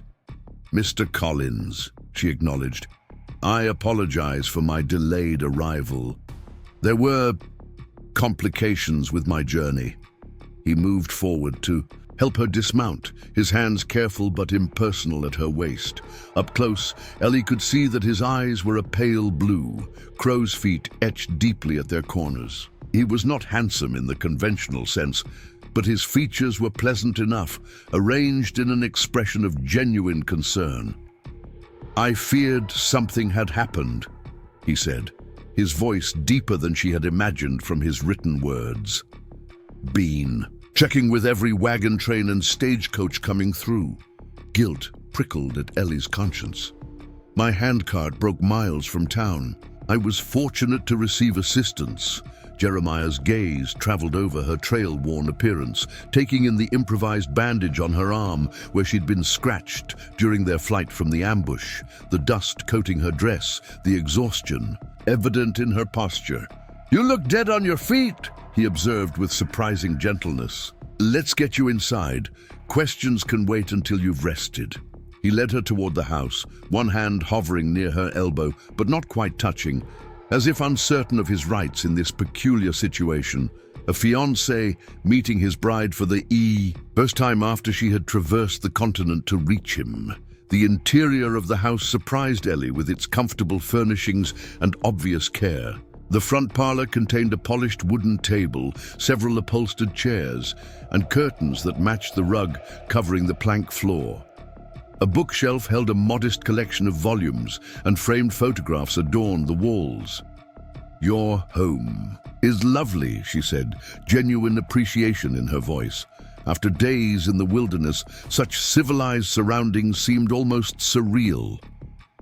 "My late wife had a talent for making a place homey," Jeremiah replied, a shadow crossing his features. "I've tried to maintain it as she would have wanted," He gestured toward a doorway. "The kitchen's through there. You must be hungry after your journey." "Famished," Ellie admitted, "though I'd appreciate a chance to freshen up first, if possible." Jeremiah nodded, seeming relieved at this conventional request. "Of course. Your room is upstairs. First door on the right. There's clean water in the pitcher and towels in the cabinet. Take your time. I'll see to your trunk and the horse." Left alone, Ellie climbed the staircase, each step requiring conscious effort from her weary limbs. The bedroom he had indicated was clearly the master chamber, spacious and well-appointed with a large bed, a dresser with mirror, and a washstand. The window overlooked the creek, now silvered by the rising moon. For a moment, Ellie simply stood in the center of the room, reality washing over her in waves. She had arrived. This house, this land, this man, they represented the future she had committed herself to when she responded to Jeremiah Collins' advertisement in that Boston newspaper. With mechanical movements, she removed her dusty clothing and washed as thoroughly as possible with the provided water. From her trunk, which Jeremiah had efficiently delivered to the room, she extracted her second-best dress, a modest blue cotton that had survived the journey relatively unwrinkled. As she changed, her fingers encountered the pendant Joseph had given her, still hanging around her neck. The smooth stone provided an unexpected comfort, a connection to the people who had shown her kindness when she needed it most. She decided to leave it on, tucking it beneath the high collar of her dress where it rested against her skin, a private reminder. The wooden horse carving she placed carefully in the drawer of the bedside table, out of sight, but within easy reach. Some gifts were too personal to display openly in this new household. When Ellie descended the stairs, she found Jeremiah waiting in the kitchen, a simple meal laid out on the table: bread, cheese, preserves, and cold sliced ham. He had changed as well, donning a clean shirt and combing his hair, obvious efforts to make a good impression. "Nothing fancy," he apologized, pulling out a chair for her, "but I reckoned hot food could wait till morning." "This looks wonderful," Ellie assured him, genuinely appreciative of the effort. "Thank you." They ate in slightly awkward silence, each stealing glances at the other when they thought themselves unobserved. It was, Ellie reflected, an extraordinary situation. Two strangers sharing a meal, bound by letters and financial transactions, expected to build a life together despite knowing virtually nothing about each other beyond what could be conveyed on paper. "Your journey must have been difficult," Jeremiah said finally, breaking the silence. "In your last letter, you estimated arriving 4 days ago." Ellie set down her fork, choosing her words carefully. "The wagon driver refused to take me beyond a certain point, claiming the territory beyond was dangerous. My handcart broke shortly after I continued on foot. I would have died of exposure if not for assistance." Jeremiah's expression darkened. "Samuel Reed, I'm guessing. Man's got a yellow streak wider than the Mississippi, charges extra for hazardous routes, then abandons passengers halfway." He shook his head in disgust. "Who helped you? Someone from town?" "Indeed." The moment of truth had arrived sooner than Ellie had anticipated. "A Navajo man found me collapsed in the desert," she said simply. "He took me to his village, where I was allowed to recover before being escorted to Copper Creek." Surprise flashed across Jeremiah's features, followed by something harder to interpret. "You stayed in a native camp?" he asked, his tone neutral, but his posture suddenly tense. "Yes," Ellie confirmed, lifting her chin slightly. "They treated me with kindness and respect. I wouldn't have survived otherwise." Jeremiah absorbed this information, his expression thoughtful rather than judgmental. "You've had quite an introduction to frontier life," he observed finally. "Most new arrivals don't get thrown into the deep end quite so dramatically." Relief eased the tension in Ellie's shoulders. Whatever Jeremiah's personal feelings about the Navajo, He wasn't immediately condemning her for accepting their help. It was educational, she agreed with deliberate understatement. A ghost of a smile touched Jeremiah's lips. I reckon that's one way of putting it. He studied her face for a moment, then continued more seriously. Miss Mitchell. Please. Call me Ellie, she interrupted. Under the circumstances, formality seems unnecessary. He nodded. Ellie, then. And I'm Jeremiah. What I want to say is that you've shown remarkable courage just getting here. Many women would have turned back after half of what you've endured. He hesitated, choosing his next words with evident care. I know our arrangement is unconventional, but I want you to know that I intend to be a good husband. This is a hard land, but it can be a good life for those willing to work for it. There was sincerity in his voice that eased some of Ellie's apprehension.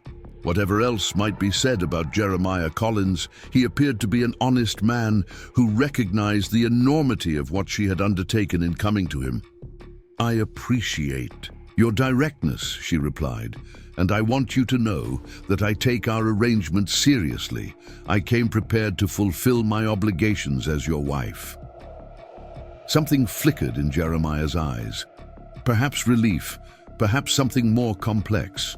There's time enough for that, he said quietly. You've had a long journey. Best you get some proper rest tonight. The implication was clear. He would not rush her into physical intimacy despite the terms of their agreement. It was an unexpected consideration that raised Ellie's estimation of him considerably. Thank you, she said simply. Later, as she lay in the large bed that would soon be shared with a man she was only beginning to know, Ellie found herself thinking of Key, his quiet strength, his dignity in the face of injustice, the unspoken connection that had developed between them during their brief time together. Her fingers found the wooden horse carving, tracing its smooth contours in the darkness. Paths that separate may cross again, Joseph had said. The thought brought both comfort and disquiet as moonlight filtered through the curtains, casting patterns across the unfamiliar ceiling of what was now her home. Dawn arrived with a gentle persistence, sunlight creeping across the floorboards until it reached the bed where Ellie lay, not quite sleeping, but not fully awake either. For a disorienting moment, she expected to find herself in Martha's Hogan, or perhaps still beneath the vast desert sky. Instead, the trappings of civilization surrounded her, polished furniture, crisp linens, curtains that stirred in the morning breeze. A week had passed since her arrival at the Collins Ranch, 7 days of cautious adjustment to her new circumstances. Jeremiah had proven to be a considerate man, patient with her inexperience and respectful of her boundaries. He maintained a certain reserve that matched her own, neither of them quite knowing how to bridge the gap between legal arrangement and genuine partnership. The ranch itself demanded constant attention. Ellie rose with the sun each morning, preparing breakfast, before Jeremiah departed to tend the cattle and horses that constituted the bulk of his livelihood. The days fell into a rhythm of household tasks, cooking, cleaning, mending, gardening, interspersed with tentative conversations over meals, each revealing small fragments of the people they were beyond the formal letters they had exchanged. Ellie learned that Jeremiah had come west as a young man, working as a ranch hand before saving enough to purchase his own land. His first wife, Catherine, had been a school teacher in Copper Creek, their courtship a traditional one of Sunday. Socials and chaperoned walks. Her death during childbirth had left him alone for 3 years, the ranch a constant reminder of the family they had planned to raise together. In turn, Ellie shared carefully edited versions of her life in Boston, her father's business failures, her mother's earlier death from consumption, the increasing desperation that had led her to consider the advertisement that brought her west. She spoke, too, of her journey, though she found herself mentioning the Navajo settlement only in the most general terms, sensing that despite Jeremiah's initial acceptance, The subject remained a potentially divisive one. On this particular morning, Ellie descended the stairs to find Jeremiah already at the kitchen table, an unusual deviation from their established routine. He looked up as she entered, his expression suggesting he had been deep in thought. "Good morning," she greeted him, moving automatically to the stove where coffee already simmered. "You're up early." "Got business in town today," he replied, accepting the cup she offered. "Thought we might ride in together, if you're agreeable. Mrs. Patterson at the general store mentioned she'd like to meet you." Ellie felt a flutter of nervousness at the prospect. Though the ranch was only 3 miles from Copper Creek, she had yet to visit the town properly, her days consumed with learning the workings of her new household. "I'd like that," she said, despite her apprehension. Sooner or later, she would need to integrate into the community that was now her home. They departed after breakfast, traveling in Jeremiah's wagon rather than on horseback. The morning was pleasant, the harsh heat of midday still hours away. Fields of alfalfa stretched on either side of the road, interspersed with neighbors' ranches, most smaller than Jeremiah's, but all representing the stubborn determination of people carving their existence from an unforgiving landscape. "The Thompsons," Jeremiah noted, gesturing toward a modest homestead as they passed. "Good folks. Their daughter Abigail teaches at the town school." He continued this way, providing a running commentary on each property and its occupants, helping Ellie construct a mental map of the community she had joined. Copper Creek appeared more substantial in daylight than it had in the fading evening light of her arrival. The main street boasted a dozen businesses, the general store, a bank, the saloon she had noticed previously, a small hotel, various workshops and service establishments. People moved with purpose between buildings, nodding greetings to one another, pausing for brief conversations. Jeremiah guided the wagon to a hitching post outside the general store. "Best prepare yourself," he advised with unexpected humor. "Mrs. Patterson considers herself the unofficial welcomer of newcomers, which generally involves more questions than most government census takers would dare ask." The warning proved accurate. Mrs. Patterson, a robust woman in her 50s with keen eyes that missed nothing, descended upon Ellie the moment they entered the store, enveloping her in a fragrant embrace that suggested liberal application of lavender water. "So, this is the bride," she exclaimed, holding Ellie at arm's length to examine her thoroughly. "My goodness, Jeremiah, you didn't mention she was such a pretty thing." Ellie felt heat rise to her cheeks, both at the compliment and the frank assessment. "It's a pleasure to meet you, Mrs. Patterson," she managed, extracting herself as politely as possible from the woman's grip. What followed was indeed an interrogation, thinly disguised as friendly conversation. Where in Boston had Ellie lived? What had prompted her journey west? How was she finding ranch life? Did she plan to join the Ladies' Aid Society? Had she met Reverend Simmons yet? Each question barely answered before the next arrived. Jeremiah, after ensuring Ellie wasn't overwhelmed, excused himself to conduct his business at the bank, leaving her to navigate the social currents alone. Mrs. Patterson was soon joined by several other women who happened to require items from the store. That morning, each clearly curious about the mail-order bride who had arrived under such unusual circumstances. "We heard you had quite an adventure getting here," said a woman who had introduced herself as Mrs. Winters, wife of the town doctor. Her tone was casual, but her eyes held sharp interest. "Stranded in the desert, wasn't it?"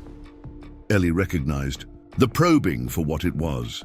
Gossip traveled quickly in small communities, and her story had no doubt been embellished with each retelling. "Yes," she confirmed simply. "My handcart broke several miles from town." "And you were rescued by Indians," another woman added, not bothering to disguise her curiosity. How frightening that must have been. There it was, the assumption she had anticipated. Ellie straightened her shoulders slightly. I found the Navajo people who assisted me to be unfailingly kind, she replied evenly. Without their help, I wouldn't have survived to reach Copper Creek. A brief, uncomfortable silence followed this statement. Mrs. Patterson recovered first. Well, the Lord works in mysterious ways, she declared, as if this explained everything. The important thing is, you arrived safely and are settling in nicely with Jeremiah. Such a good man. He deserved some happiness after poor Catherine's passing. The conversation shifted then to safer topics, the upcoming harvest festival, the new shipment of fabric expected on next week's supply wagon, Reverend Simmons's tendency to preach well past noon on Sundays. Ellie participated politely, storing away the information for future reference, while observing the dynamics between the women. There were hierarchies here, alliances and rivalries beneath the surface of friendly conversation. By the time Jeremiah returned, Ellie had been thoroughly, if unofficially, initiated into the female society of Copper Creek. She had accepted an invitation to the next Ladies' Aid meeting, promised to contribute baked goods to the harvest festival, and acquired a mental catalogue of which families were considered respectable and which were viewed with varying degrees of suspicion. "You've survived, I see," Jeremiah observed with dry humor as they departed the store, his wagon now loaded with supplies. "Barely," Ellie replied, finding herself smiling despite the exhaustion of so much social interaction. "Mrs. Patterson is formidable. That's one word for her." Jeremiah helped her onto the wagon seat. "She means well, though, been here since the town was nothing but a handful of tents alongside the creek. Considers herself responsible for maintaining civilization in the wilderness." They continued down the main street, Jeremiah pointing out buildings of interest. Outside the mercantile, a group of men unloaded crates from a wagon, their voices carrying clearly in the morning air. "Trouble up at Shadow Canyon again," one said, shaking his head. "Third cattle raid this month."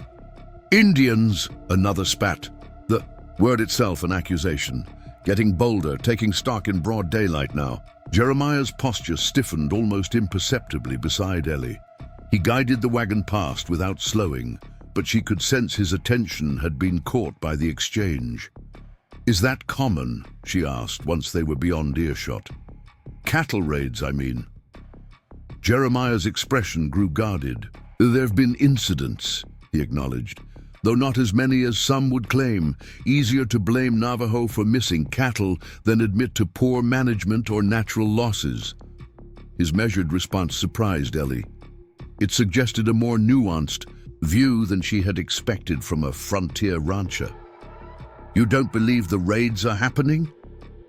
"Some are," he conceded, guiding the horses around a rut in the road.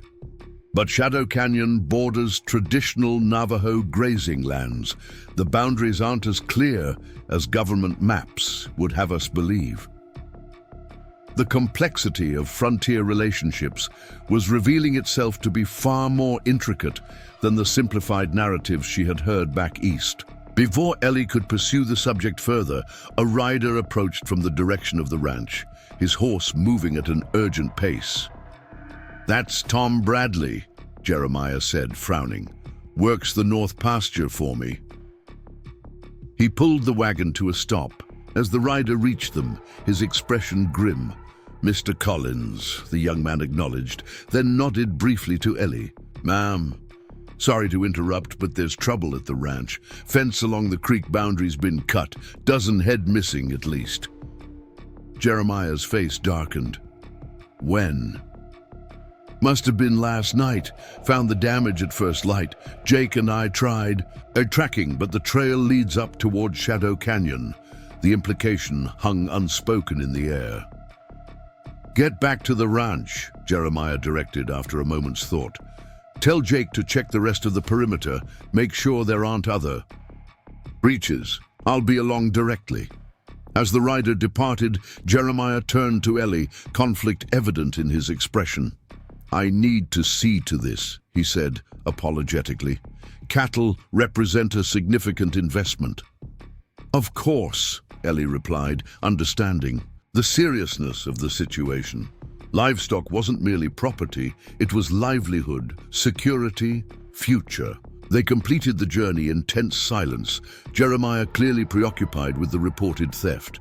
When they reached the ranch, he helped Ellie down from the wagon with distracted courtesy before instructing her to remain in the house while he investigated. Ellie watched from the porch as Jeremiah conferred with his ranch hands, their voices too distant to make out the words, but their body language conveying urgency and concern. Eventually, they mounted horses and rode toward the northern edge of the property, disappearing beyond a gentle rise. Left alone, Ellie attended to household tasks with mechanical efficiency, her mind occupied with what she had heard in town and its potential implications. The missing cattle, the proximity to Shadow Canyon, the immediate assumptions about Navajo involvement all painted a picture of simmering tensions that could easily boil over. Jeremiah returned as dusk approached, his expression grim, dust coating his clothing. Ellie had dinner waiting, a beef stew that had simmered most of the afternoon, filling the house with savory aromas that would normally have been welcoming after a long day's work. The fence was cut in 3 places, he reported as they sat at the kitchen table. Deliberate, whoever did it knew exactly which section to target for the easiest access to the herd. Ellie served the stew, allowing him to collect his thoughts. "Were you able to track the missing cattle?" she asked finally. Jeremiah's mouth tightened. "Trail led straight toward Navajo territory," he admitted reluctantly. "Then disappeared in the rocky terrain near the canyon entrance. Too easy almost, like someone wanted us to follow in that direction." The observation revealed a shrewdness Ellie was coming to recognize in her husband, a tendency to look beyond the obvious, to question what others accepted without thought. "You don't believe it was the Navajo?" she said. It wasn't a question. Jeremiah met her gaze directly. "I've ranched this land for 15 years, he said. Had my share of conflicts with the Navajo, especially in the early days when boundaries were even less clear than they are now. But this doesn't fit their pattern." He pushed his half-eaten stew aside, appetite apparently gone. "The Navajo take what they need when they need it. This was different, calculated to draw attention, to provoke a response." Ellie considered this, remembering the men she had overheard in town. There seems to be an expectation that settlers will blame the Navajo automatically for any livestock theft. "Makes for a convenient scapegoat," Jeremiah agreed grimly, "especially for those with an interest in seeing the remaining Navajo lands reduced further." The implication was clear enough. If tensions escalated sufficiently, the government might be persuaded to intervene, potentially relocating the Navajo to more distant reservations, freeing their current territory for settlement or exploitation. "What will you do?" Ellie asked, concern evident in her voice. Jeremiah sighed, running a hand through his graying hair. "Report the theft to Sheriff Blackwood for all the good it will do. He's more interested in keeping the saloon patrons in line than investigating cattle raids." He hesitated, then added, "I'd like to speak with some of the Navajo leaders directly, but that's become complicated lately. There's been talk in town of forming a vigilante committee to solve the Indian problem once and for all." The phrase sent a chill through Ellie, images of Key, Martha, Victoria, and Joseph flashing through her mind. "Surely the law wouldn't allow such a thing?" Jeremiah's laugh held no humor. "Laws spread thin out here, and Sheriff Blackwood owes his position to being popular with certain influential citizens, not to any particular dedication to justice." The conversation lingered in Ellie's thoughts as she prepared for bed that night. The complexities of frontier life were revealing themselves layer by layer, challenging the simplified notions she had carried west with her. The Navajo were neither the noble savages nor the bloodthirsty raiders of dime novels, but people negotiating. Survival in a changing world, just as she was, just as Jeremiah was. She fingered the pendant Joseph had given her, its smooth surface a tangible connection to her time in the Navajo settlement. The wooden horse carving from key remained in her bedside drawer, too personal to display openly, but too precious to discard. Morning brought unexpected visitors. Ellie was in the garden, harvesting vegetables for the day's meals, when the sound of approaching horses drew her attention. 3 riders approached the house, 2 men flanking a woman who sat straight and proud in her saddle despite her advanced years. With a start of recognition, Ellie realized the central figure was Martha. The older woman wore the same dignified expression Ellie remembered, though her traditional clothing had been partially replaced by garments that would attract less attention in settler territory. The men accompanying her were unfamiliar, both younger, their expressions wary as they surveyed the ranch. Ellie set aside her basket and moved toward the approaching group, heart quickening with surprise and an unexpected surge of pleasure. "Martha," she called, forgetting formality in her astonishment. The older woman reined her horse to a stop, acknowledging Ellie with a slight nod. "Eleanor Mitchell," she replied, then corrected herself. "Collins now, I assume." "Yes," Ellie confirmed, suddenly conscious of how much had changed since their last meeting. "This is unexpected. Is everything all right?" Martha dismounted with surprising agility for her age, handing her reins to one of her companions. "We would speak with your husband," she said, her tone revealing nothing of her purpose. As if summoned by the mention, Jeremiah appeared from the direction of the barn, his stride lengthening when he saw the visitors. His expression registered surprise, but not hostility, as he approached. "Mr. Collins," Ellie said, slipping naturally into a more formal manner. "This is Martha, an elder from the Navajo settlement that assisted me when my cart broke down." She hesitated, then added, "She and her people showed me great kindness when I most needed it." Something flickered in Jeremiah's eyes, recognition of the significance of this introduction. He inclined his head respectfully to Martha. "You're welcome at my home," he said simply. "Any who helped my wife has my gratitude." Martha assessed, him with the same penetrating gaze Ellie remembered from their first meeting. Whatever she saw apparently satisfied her, for she nodded once.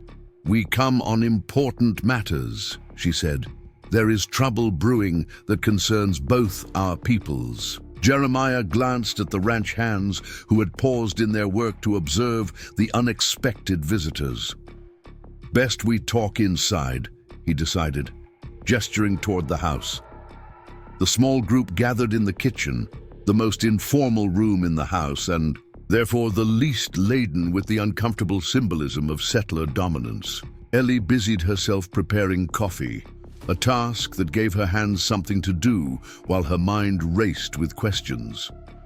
Martha introduced her companions, Thomas, her sister's son, and David, a respected hunter from their community. Both men remained, standing positioned near the door, while Martha took the chair Jeremiah offered. "Cattle have been taken from several ranches," Martha stated without preamble once they were settled. "Including yours, we believe." Jeremiah's eyebrows rose slightly at her directness. "Yes," he confirmed. 12 head 2 nights ago. The trail led toward Shadow Canyon." "But not beyond it," Martha said with certainty. "The cattle never entered our territory, though someone wishes you to believe they did." This confirmation of Jeremiah's own suspicions visibly intrigued him. "You know who's responsible?" Martha exchanged glances with Thomas before answering. "We have seen armed men camped in the western reaches of the canyon. They dress sometimes as Navajo, but their movements betray them. They drive stolen cattle north toward the mining settlements where questions aren't asked about the origin of beef." The revelation aligned with Jeremiah's theory of deliberate provocation. "Copper Creek's getting riled up," he informed her. "Talk of forming committees to take action against Navajo raiders. If that's what these thieves want, to spark conflict, they're succeeding." Martha's expression remained impassive, but Ellie detected a tightening around her eyes that suggested concern. "There are those among your people who would use any excuse to push us from our remaining lands," she observed, "and those among mine who would respond to provocation with violence, despite the council of elders who understand the consequences." It was a precarious situation, Ellie realized, a powder keg requiring only a spark to ignite devastation for both communities. "There must be something that can be done," she said, unable to remain silent any longer. "Some way to expose the true thieves." All eyes turned to her, and Ellie felt a moment of self-consciousness at her intervention. But Martha nodded slowly, as if Ellie had given voice to her own thoughts. "That is why we have come," she confirmed. "The false raiders will strike again soon. If both our peoples work together, perhaps they can be caught in the act before more blame falls upon mine." Jeremiah considered this, his expression thoughtful. "It's a sound strategy," he acknowledged, "but coordination would be difficult. Few ranchers would trust Navajo information, let alone collaborate with them. But they might trust you," Ellie pointed out. "Your standing in the community, your experience here, your word carries weight." A complex mix of emotions crossed Jeremiah's features: reluctance, responsibility, resolution. "It would be risky," he said finally, "for everyone involved. If these thieves are deliberately trying to inflame tensions, they won't hesitate to eliminate anyone who threatens their plan." "All paths now carry risk," Martha replied simply. "The question is, which risk brings the possibility of peace?" The discussion continued, moving from general strategy to specific plans. The Navajo had observed patterns in the raiders' activities. They struck during the dark of the moon, targeting properties in sequence from south to north, always creating evidence that would implicate the Navajo. "The Henderson Ranch lies north of yours," Martha explained. "Based on the pattern, it will likely be their next target, 3 nights from now when the moon is hidden." Jeremiah nodded slowly. "Jim Henderson's no friend to the Navajo, but he's a fair man. If we can convince him to cooperate, set a trap instead of just reinforcing his defenses, we could catch them in the act," Ellie finished, seeing the potential. "With witnesses from both communities present, so there can be no question of who's truly responsible." The simplicity of the plan belied the complexity of its execution. It would require trust between people with generations of suspicion between them, coordination without the knowledge of those who might sabotage the effort, and perfect timing to ensure the raiders were caught conclusively. "I'll speak with Henderson," Jeremiah decided. "Alone initially. If he agrees, we can arrange for your people to position observers at strategic points." He glanced at Ellie. "It's not without risk," he repeated, his concern evident. "Neither is doing nothing," she countered gently. As the discussion concluded and practical arrangements were made, Ellie found herself drawing Martha aside.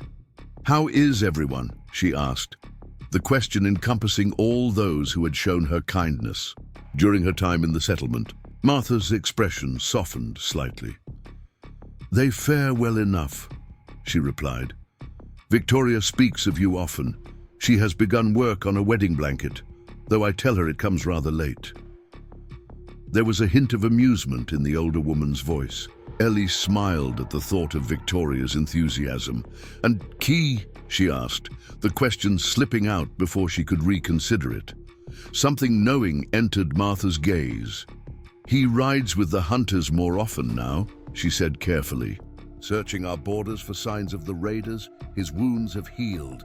Relief washed through Ellie, though she tried not to examine too closely why Key's well-being should matter so much to her. "I'm glad to hear it," she said, keeping her tone neutral. Martha studied her face for a long moment. "You have found your place here?" The question held genuine interest without judgment. "I'm adjusting," Ellie answered honestly. "Jeremiah is a good man, kind in his way. Martha nodded, apparently satisfied with this assessment.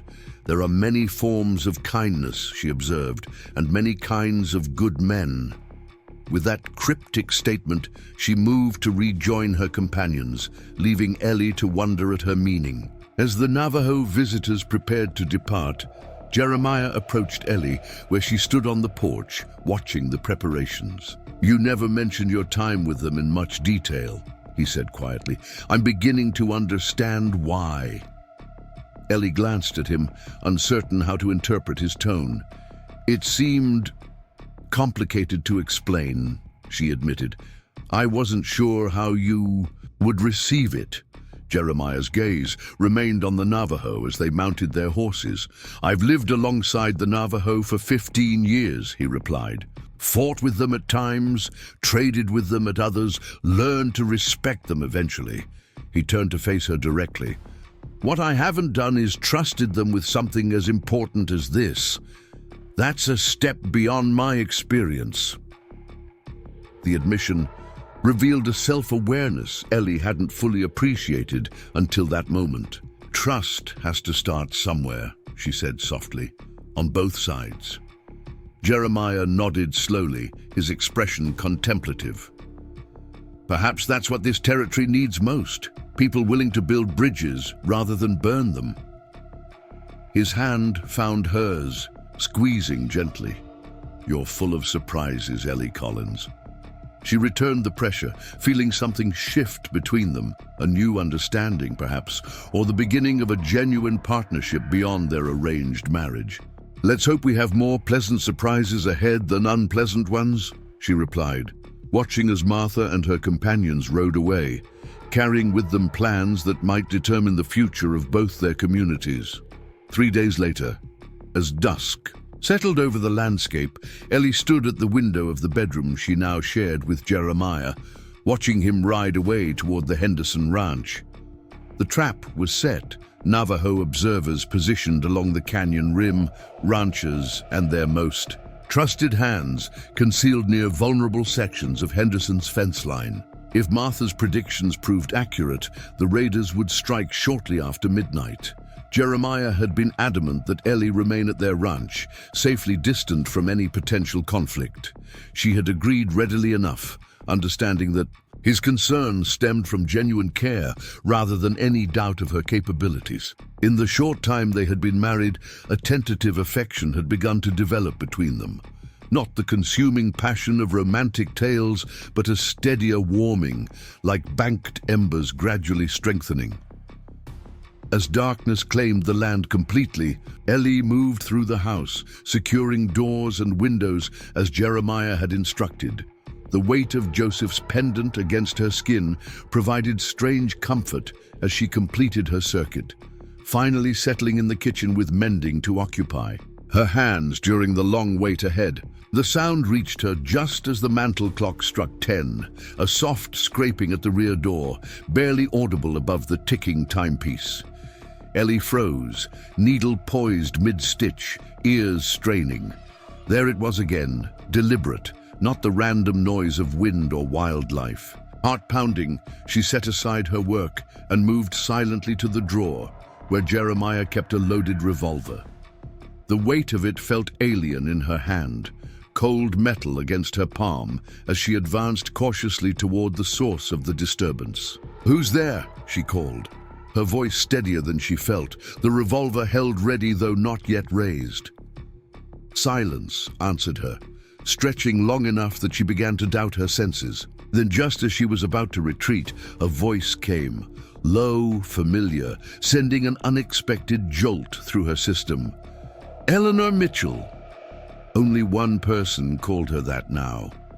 With trembling fingers, Ellie unbolted the door, revealing a figure, silhouetted against the night sky. Key stood on the back porch, his expression grave, his presence both shocking and somehow inevitable. "What are you doing here?" she whispered, glancing instinctively toward the road where Jeremiah had disappeared. "Everyone's at the Henderson ranch waiting for the raiders. That is why I have come," Key replied urgently. "It was a deception. Henderson's ranch is not the target tonight." understanding dawned with sickening clarity. This one is, Ellie breathed, the implications cascading through her mind.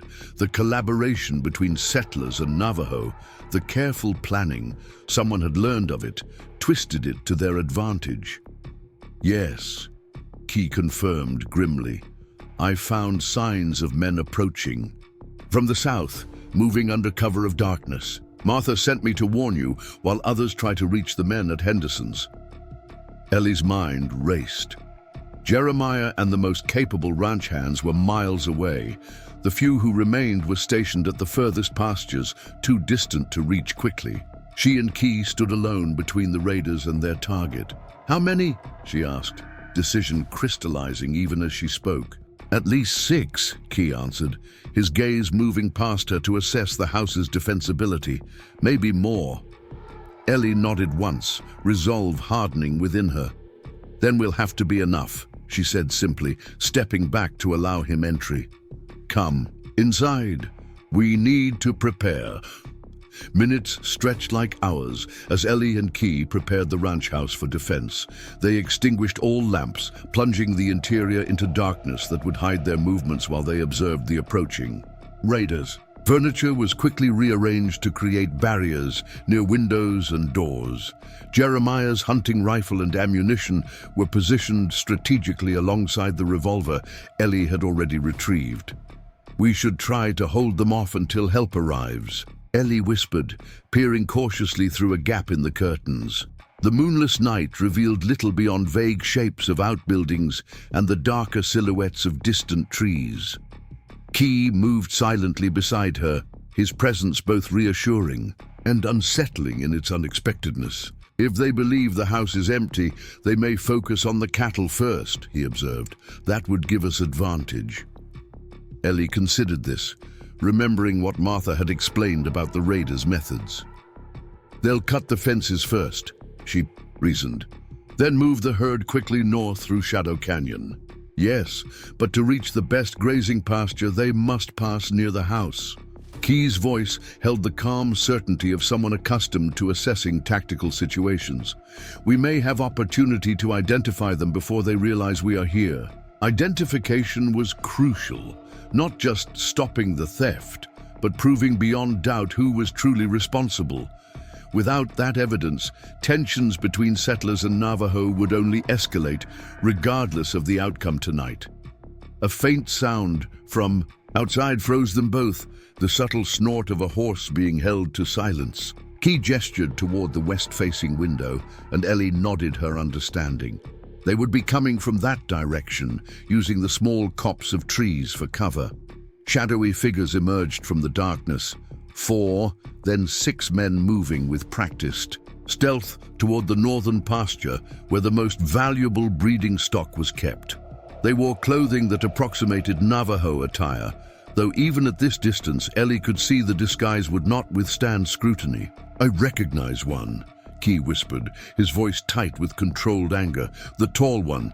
He trades stolen horses in the mining camps. He shifted position slightly, getting a better angle through the window. Another is from town. I have seen him at the saloon. Ellie squinted into the darkness, trying to make out features. The men were keeping their faces turned away from the house, clearly believing it unoccupied. Then one glanced back, checking that the others were following, and the dim starlight illuminated his profile. That's Wilson Fletcher, she breathed in shock, recognizing the prominent shop owner from Copper Creek. He sits on the town council, speaks at church gatherings. Key's expression hardened. A man who preaches peace while creating war, he observed grimly. Such men exist in all tribes.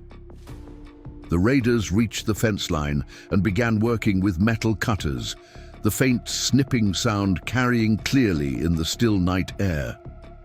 2 men remained mounted, keeping watch, while the others created the breach that would allow them to drive the cattle through. What now? Ellie whispered, calculating possibilities. The 6 raiders were armed. She could see rifles mounted on their saddles and revolvers at their hips. Confronting them directly would be suicidal. "We need evidence that cannot be denied," Key replied, his gaze never leaving the men. "And we need them alive to face justice." An idea formed in Ellie's mind, risky but potentially effective. "The storage shed," she said suddenly. "It has only one entrance. If we could somehow drive them inside." Key considered this, then nodded slowly. "Fire," he said simply. "Men fear fire more than bullets. It will make them seek shelter." The hay bales stacked near the northern pasture would burn quickly, creating a barrier of flames that might drive the raiders toward the stone shed, the only nearby structure that would offer protection. It was a desperate gamble, but with the men now moving into the pasture to begin gathering cattle, they had little time to formulate alternatives. "I'll create the diversion," Key decided, moving toward the back door. "When they run for the shed, bar the door from outside." Ellie grabbed his arm, sudden fear gripping her heart. "It's too dangerous. They'll shoot anyone they see." Something softened in Key's expression, the first true emotion he had displayed since his arrival. "I move better in darkness than they do," he assured her. "Trust me, as I trust you to complete your part." Their eyes held for a moment, volumes of unspoken sentiment passing between them. Then Key was gone, slipping through the door like a shadow melting into deeper darkness. Ellie positioned herself at the window, Jeremiah's rifle steady in her hands as she watched Key's barely discernible figure move silently toward the hay storage area. Long minutes passed as he worked, presumably soaking portions of the hay with lamp oil from the nearby tack room. The raiders had gathered perhaps 20 head of cattle by now, urging them quietly toward the breach in the fence. Fletcher remained mounted, directing the operation with the confidence of someone accustomed to command. None had glanced toward the darkened house, their focus entirely on completing the theft quickly. The first flame appeared small and tentative, a tiny flicker at the edge of the hay bales. Then, with astonishing speed, it raced upward, spreading across the dry material with hungry intensity. Within seconds, a wall of fire illuminated the scene, casting everything in harsh orange light. The effect on the raiders was immediate and chaotic. Shouts of alarm replaced their previous silence. Cattle bellowed in fear, scattering in all directions as the fire's glow and heat reached them. Horses reared, nearly unseating their riders. "Indians!" one man yelled, firing blindly toward the darkness beyond the flames. "It's an ambush!" Fletcher's voice cut through the panic. "The shed! Get to the shed!" He wheeled his horse toward the stone structure, the others following his lead as they abandoned the cattle drive in favor of immediate shelter. Ellie lost sight of Key in the confusion, her heart pounding as she waited for the raiders to enter the shed. One by one, they disappeared through its narrow doorway, seeking protection from both the fire and the imagined Navajo attack. This was her moment. Gathering her courage, Ellie raced from the house, keeping low and using the chaos as cover. The heat from the burning hay struck her face as she circled wide around the fire, approaching the shed from behind where the raiders wouldn't immediately spot her. The last man entered just as she reached the structure. With strength born of desperation, Ellie swung the heavy wooden crossbar into place, effectively trapping the raiders inside. The shed had been built to store valuable equipment. Its walls, solid stone, its roof, heavy timber, its single door reinforced against potential thieves. "What the hell?" A voice from inside was followed by the thud of someone throwing their weight against the secured door. "It's barred from outside." Ellie backed away, rifle raised as angry shouts and curses emanated from within. She scanned the fiery scene for Key, fear clawing at her throat when she couldn't immediately locate him. "Here!" his voice came from behind her, startling her with its suddenness. He looked unharmed, though soot smudged his face and clothes. "They are secure." "Yes," she confirmed, relief washing through her. "All 6 inside." Key nodded in satisfaction. "The fire is controlled," he assured her, noting her concerned glance toward the still burning hay. It will not spread to other buildings. Indeed, he had positioned the blaze carefully, using the stone water trough as a natural firebreak. The flames illuminated the yard dramatically, but posed no immediate threat to the ranch's main structures. Now we wait, Ellie decided, taking up position with a clear view of both the shed and the road from town. Jeremiah and the others will see the fire. They'll come. The waiting proved shorter than anticipated. Within 30 minutes, the sound of approaching riders reached them. Key tensed, moving protectively closer to Ellie, but she recognized the lead figure immediately. "It's Jeremiah," she said, lowering the rifle and stepping into the firelight where she could be clearly seen. The expression on her husband's face as he dismounted, relief mixed with astonishment, would remain etched in Ellie's memory. Behind him came other ranchers, including Henderson and several Navajo men whom Ellie recognized from the settlement. "Ellie!" Jeremiah crossed the yard in long strides, stopping just short of embracing her when he noticed her disheveled appearance and the rifle in her hands. "What happened? Are you hurt?" "I'm unharmed," she assured him, then gestured toward the shed. "But we have visitors, the real cattle thieves." In brisk, clear sentences, she explained the night's events: Key's warning, their defensive preparations, the identification of Fletcher among the raiders, and their improvised plan to capture the men. Jeremiah listened with increasing amazement, his gaze shifting between Ellie and Key. When she finished, he shook his head slowly. "You two managed what a dozen of us couldn't," he said, something like respect coloring his tone as he addressed Key. "We owe you our thanks." Sheriff Blackwood arrived with additional men from town as the fire burned down to embers. His initial skepticism at finding the town's prominent businessman locked in a storage shed quickly gave way to grim acceptance as evidence mounted. Fletcher's associates, facing the prospect of lengthy prison terms, proved eager to implicate their leader in exchange for leniency. "Been orchestrating raids for months," one confessed, as he was led away in handcuffs, "making them look like Indian attacks. Said once the Navajo were driven out, we'd all get shares of the land." By dawn, as golden light spilled across the ranch yard, the full scope of Fletcher's scheme had emerged.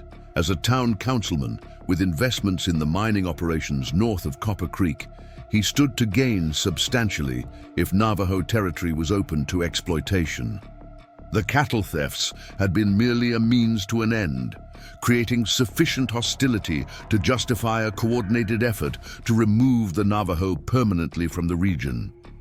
The gathering in the ranch kitchen that morning represented an unprecedented alliance.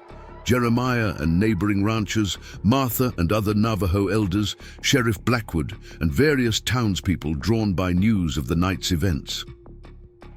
Ellie moved among them, providing coffee and food, observing the tentative bridges forming between previously suspicious parties. "Your wife is remarkable," Martha commented to Jeremiah as Ellie passed. "She sees connections others miss, valuable in uncertain times." Jeremiah's gaze followed Ellie with unmistakable pride. "She continues to surprise me," he agreed. "Though after tonight, I should probably stop being surprised." As the impromptu council concluded with agreements for improved communication between communities and joint patrols of contested areas, Ellie found herself momentarily alone with Key in the relative privacy of the front porch. "You're leaving," she said, not a question, but a recognition of inevitability. He nodded, his dark eyes studying her face as if committing it to memory. "My path leads back to my people," he confirmed, "and yours remains here." Ellie felt the weight of Joseph's pendant against her skin, the wooden horse carving a phantom presence, though it remained upstairs in her drawer. "Paths that separate may cross again," she quoted softly. "They may," Key acknowledged, a rare smile briefly illuminating his features. Until then, Eleanor Mitchell Collins, remember that you found strength in the desert that many never discover in a lifetime. He did not touch her, maintaining the proper distance that their respective positions demanded. Yet something passed between them nonetheless, an understanding, a connection that transcended the brief intersection of their journeys. "Safe travels, Key Begay," Ellie said, infusing the traditional farewell with personal meaning. She watched from the porch as Key joined the other Navajo preparing to depart. Martha approached briefly, clasping Ellie's hands in her own gnarled ones. "You have found your place," the elder observed with quiet certainty, "though perhaps not in the way you expected." Before Ellie could respond, Jeremiah joined her, his arm slipping comfortably around her waist as they stood together, watching. The Navajo riders depart. The gesture felt natural now, a physical manifestation of the partnership that had evolved from their arranged beginning. "I never asked," he said quietly, "whether you regretted answering my advertisement. Coming all this way to marry a stranger?" Ellie considered the question, reflecting on the extraordinary journey that had brought her to this moment, the desperate decision in Boston, the abandoned handcart in the desert, the unexpected sanctuary among the Navajo, and finally, the home she was building here with this thoughtful man beside her. "No regrets," she answered honestly, turning to meet his gaze. "Though I'm no longer the woman who left Boston, and you're not exactly the man who placed that advertisement." Jeremiah's laugh held genuine warmth. "Thank goodness for that," he replied, drawing her closer as the first rays of sunlight crested the distant mountains, illuminating the path ahead. Not the one either of them had envisioned, but one they would walk together nonetheless. Up next, you've got 2 more standout stories right on your screen. If this one hit the mark, you won't want to pass these up. Just click and check them out.